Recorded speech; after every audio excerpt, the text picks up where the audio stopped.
entre los candelabros. Bienvenidos al lugar santo del templo celestial. En ese lugar vio Juan a Jesús en su ministerio sacerdotal celestial continuo o diario a favor de su pueblo. Pero antes de relatar su visión de Jesús entre los candelabros, Juan refiere su condición como siendo equivalente a la condición de tantos hermanos que estaban sufriendo bajo la tribulación causada por el imperio romano pagano. Yo, Juan, compañero vuestro y hermano en la tribulación, en el reino y en la perseverancia en Jesús, o en la paciencia de Jesús, como dicen otras versiones. Me encontraba en la isla llamada Patmos a causa de la palabra de Dios y del testimonio de Jesús. Juan se identifica así como hermano de los que padecen bajo el imperio opresor, como copartícipe en sus tribulaciones. La causa de la tribulación es su fidelidad en proclamar la palabra de Dios y el testimonio de Jesús, algo que el mundo aborrece. Con esta descripción de su condición y de la iglesia, comienza a compartir las visiones del Apocalipsis.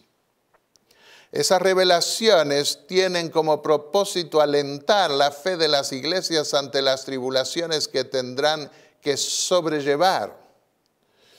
Llama la atención que hubiese tenido esa visión en un día de sábado al que llama Día del Señor.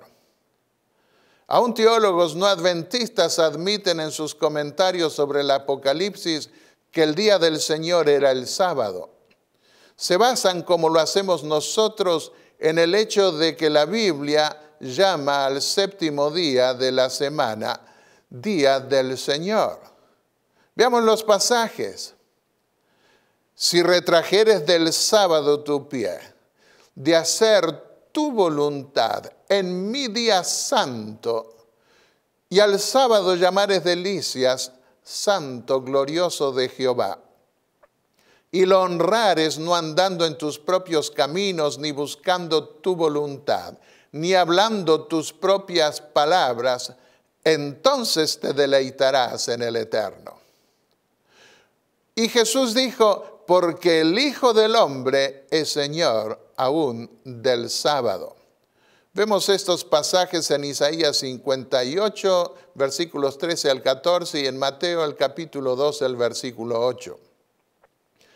Algunos han querido ver en la expresión Día del Señor una referencia al domingo.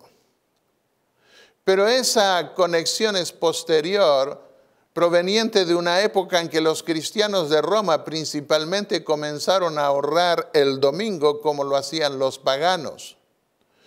Otros han propuesto referir el Día del Señor al día del juicio final, pero cuando los profetas fecharon sus visiones, nunca lo hicieron refiriéndose a la ocasión en que los eventos de la visión iban a cumplirse. Por el contrario, dieron la fecha y a menudo incluso el lugar en el que estaban donde tuvieron la visión. Veamos dos ejemplos de los muchos que podemos encontrar en la Biblia. En el año de la muerte del rey Usías, vi yo al Señor sentado sobre un trono alto y sublime, Isaías 6:1. Otro pasaje del profeta Ezequiel, el capítulo 1 y el versículo 1. Sucedió que en el año 30, al quinto día del cuarto mes, estando yo entre los desterrados junto al río Quebar, los cielos se abrieron y vi visiones de Dios. Juan hace lo mismo antes de comenzar a describir la visión. Estaba yo en el Espíritu en el día del Señor, dice. Esto es, en el día sábado que los cristianos también deben guardar, como está indicado en la ley de Dios. Juan mismo escribió en la primera epístola, el capítulo 3 y el versículo 4, cualquiera que comete pecado traspasa también la ley, pues el pecado es transgresión de la ley. Y destacó la característica del último remanente fiel que habría en el fin del mundo, como siendo los que guardan los mandamientos de Dios y tienen el testimonio de Jesús, que él también tenía. Apocalipsis 12, 17 y 14, 12. Juan escucha la voz de Jesús, quien le da un mensaje para enviarlo, a las 7 iglesias del Asia y a través de ellas a su iglesia en forma sucesiva hasta el fin del mundo. De esa manera, 60 años después de haberse ido al cielo, Jesús se muestra a sí mismo como cumpliendo fielmente su promesa de estar con su pueblo todos los días hasta el fin del mundo. Qué emoción debe haber tenido Juan de ver a Jesús de nuevo, ahora glorificado y vestido como sacerdote en el templo del cielo, después de haber vivido con él por 3 años y medio y experimentado su amor redentor. Puede haber tenido otras revelaciones de Jesús entre medio, pero desterrado como estaba, sufriendo ya a una edad anciana, habiendo sido prácticamente abandonado en una isla rocosa, esa revelación tiene que haber sido muy significativa para él. Al darse vuelta, ve a Jesús entre 7 candelabros. Algunos cuadros lo representan como estando entre 7 candeleros de una lámpara cada uno. Pero el contexto de las visiones del Apocalipsis es el santuario celestial, del cual el templo terrenal era una copia. El término griego empleado aquí es lugnia, que el apóstol Pablo usó en su epístola a los Hebreos para referirse al candelabro de 7 brazos del santuario de Moisés, Hebreos 9:2. De nuevo aparece lugnia en Apocalipsis 11:4 en una clara referencia a 2 candelabros. En Apocalipsis 4:5, sin embargo, Juan ve 7 lámparas. Lampades es el término griego equivalente a lámparas en castellano. Y las ve esas lámparas en referencia a las 7 lámparas de un candelabro. A diferencia de la epístola a los Hebreos, que proyecta la teología del templo celestial a partir del santuario terrenal, Juan ve el templo del cielo en conexión con el templo de Salomón. En efecto, en lugar de velos, ve puertas. Y si sumamos todos los candelabros de sus visiones, vemos que son 10. Eso está de nuevo en correspondencia con el templo de Salomón, en el cual el rey puso 10 candelabros porque era un templo más grande. No debemos olvidar que David recibió de Dios mismo el diseño del templo que su hijo Salomón construyó. Todo esto, dijo David, me fue trazado por mano del Señor, haciéndome entender todos los detalles del diseño. Primera Crónicas 28, 19. Ese hecho confirma que el templo celestial es más grande y más perfecto que las copias terrenales. Los profetas no ven todo lo que hay en el templo del cielo, sino solo lo que Dios quiere revelarles para darles un mensaje especial que está conectado con lo que hay en ese templo. Los 7 candelabros del Apocalipsis representan a las 7 iglesias del Asia. Y esas iglesias, a su vez, representan las diferentes etapas del cristianismo que iban a darse hasta el juicio final y la venida del Señor. Esto es importante resaltar, porque la luz que hacemos brillar alumbra no solo aquí en la tierra, sino también en el cielo. En efecto, esa primera visión de Juan nos muestra la interacción que hay entre lo que la iglesia hace en la tierra y lo que ocurre en el cielo. Por eso Jesús le advierte a la primera iglesia que si no se arrepiente por haber perdido el primer amor con Cristo, vendrá a ella y quitará su candelabro de su lugar. Apocalipsis 2:5. Nunca olvidemos que nuestro mundo es un libro de texto para el universo. Todo el cielo está pendiente de lo que ocurre en la tierra, porque lo que acá se juega tiene que ver con valores eternos y la estabilidad de toda la creación divina.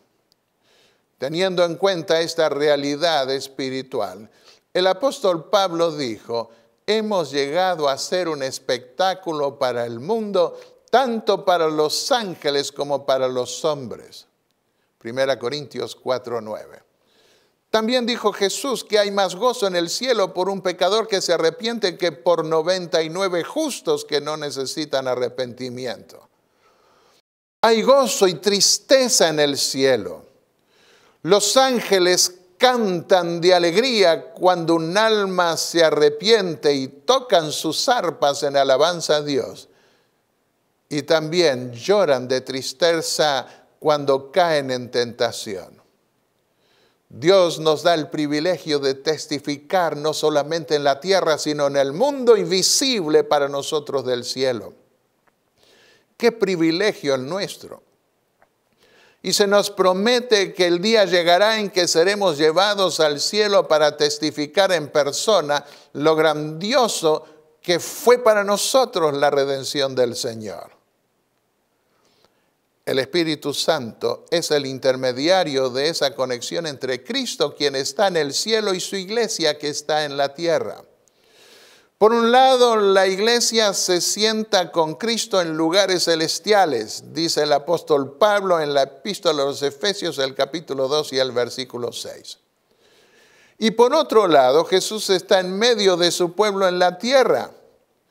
Dijo el apóstol: tenemos acceso al Padre por un mismo espíritu. Efesios 2:18. Un acceso por fe espiritual. Y Jesús dijo que donde hubiese 2 o 3 congregados en su nombre, Él estaría en medio de ellos. En el Apocalipsis vemos que lo que dice Jesús a cada iglesia, lo dice también el Espíritu. De nuevo, es a través del Espíritu que Jesús se reúne con Juan en Patmos. Por eso Juan dice que estaba en el Espíritu. Y es a través del Espíritu que Juan ve a Jesús en el santuario celestial.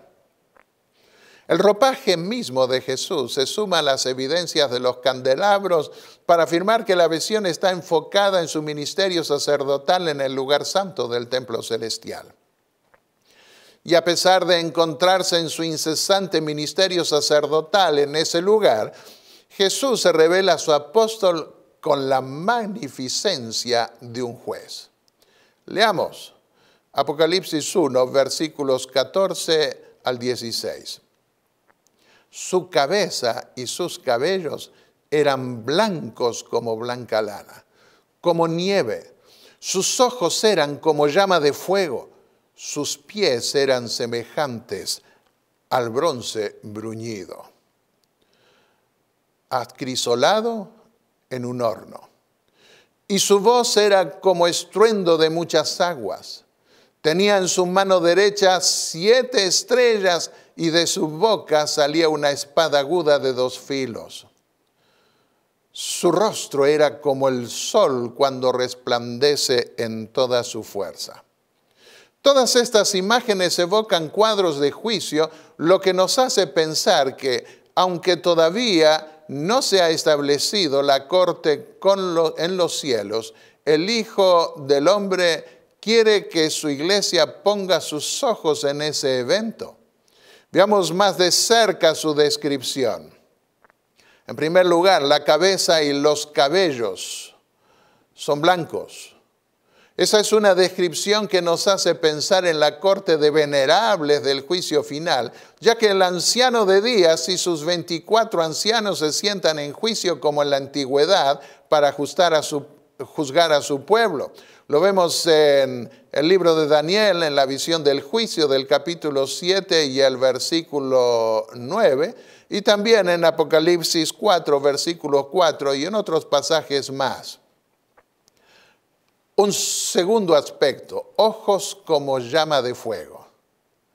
Esos ojos aparecen descritos semejantes a Jesús en la última gran batalla en ocasión de su venida, en Apocalipsis 19, versículo 12.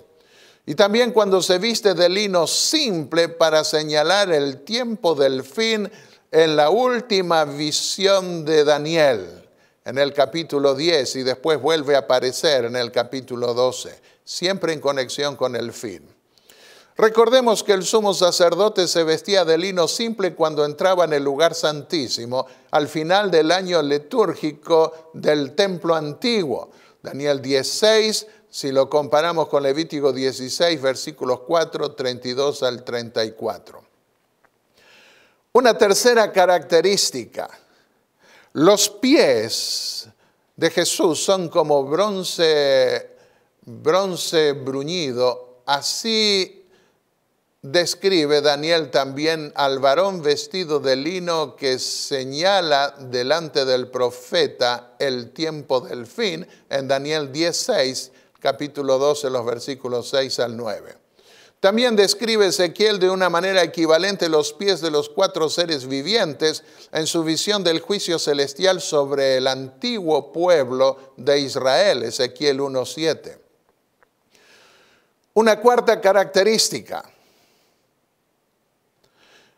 Una voz como estruendo de muchas aguas. Es lo que vemos de nuevo en la última visión de Daniel, capítulo 12, versículo 6. Y al final, en la gran multitud que alaba a Dios cuando asume el reino en ocasión del juicio final, Apocalipsis 19:6. Una quinta característica. La espada aguda de 2 filos que sale de su boca. Así se representa al Hijo de Dios cuando viene a juzgar al mundo también y destruirlo con la espada que sale de su boca, Apocalipsis 19:15. Otra característica, rostro como el sol. Reaparece esa figura en el ángel poderoso que anuncia la 7ª trompeta, la del juicio final, y que trae consigo un cuadro equivalente al del juicio de Apocalipsis 4 y 5. Está en Apocalipsis 10:2. Podemos ver también en el capítulo 4 y el versículo 3. Y veamos otra característica. Tiene 7 estrellas en su mano. Esas estrellas representan a los 7 ángeles de las 7 iglesias. Y estas, a su vez, están representadas en los 7 candelabros. Las estrellas representan a ángeles. Apocalipsis 1:20 lo dice con toda claridad. Pero también representa al pueblo de Dios, como lo vemos en Apocalipsis 12:1. En este caso, en el caso de Apocalipsis, de la primera visión en los primeros 3 capítulos, el ángel representa al obispo o pastor de cada una de las 7 iglesias, sobre el cual vela un ángel que está al comando del Hijo del Hombre. Esto revela al mismo tiempo la autoridad que Jesús ejerce desde el santuario celestial sobre las iglesias. Vale la pena repetirlo. Aunque Jesús no está en esta primera visión en el juicio mismo, sino entre los candelabros del lugar santo del templo celestial, se revela a sí mismo con la majestad suprema que va a adquirir cuando asuma su papel de juez. Así como cuando se transfiguró delante de sus discípulos en la transfiguración en la montaña, para revelarles el papel que iba a asumir más tarde al ascender al cielo, Mateo 17, versículos 2 y 9. Así también Jesús en el Apocalipsis se revela a las iglesias como el Hijo del Hombre de quien profetizó Daniel. Cuando se le mostró su comparecencia delante del anciano de días para una obra final de juicio. Esta es otra señal clara del interés que tiene el Hijo de Dios en preparar las iglesias para ese evento final de juicio. ¿Prestaremos atención a sus reproches y promesas? Que así sea. Amén.